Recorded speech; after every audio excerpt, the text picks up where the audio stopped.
रुपये 5 पैसे इजाफे की दरखास्त है। नेपरा की चेयरमैन तुसैफ एच फारूकी की ज़ेर सदारत समाअत जारी है और कोयले की जगह RLNG से बिजली पैदा की गई है। CPPA हुकाम के मुताबिक कि कैसे हो सकता है कि कोयले से पैदावार इतनी महंगी हो गई।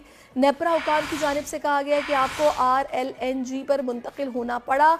और नेपरा का CPPA से मुकालमा मलिक सईद अवान हमें ज्वाइन कर चुके हैं। मलिक, बताइएगा ये क्या समाअत में बातचीत हुई है?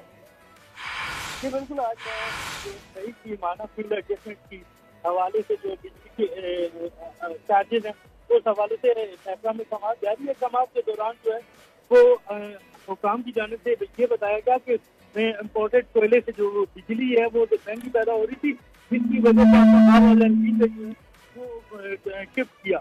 जिस पर चेयरमैन नेपरा का ये कहना था कि बिजली कोयले की बिजली कैसे महंगी होगी, हालांकि कोयले से तो बिजली की पैदावार सस्ती होती है। जिस पर बताया गया कि जब कोयला खरीदा गया तो कोयले की कीमत ज्यादा थी और $382 जो है। ठीक है मलिक सईद, बहुत शुक्रिया आपका। अब लाहौर की सूरत हम आपको अपडेट करेंगे, जहां पर सुबह से होने वाली बारिश का सिलसिला जारी है। बिजली का निज़ाम दरहम बरहम हो गया, सड़कें तालाब का मंजर पेश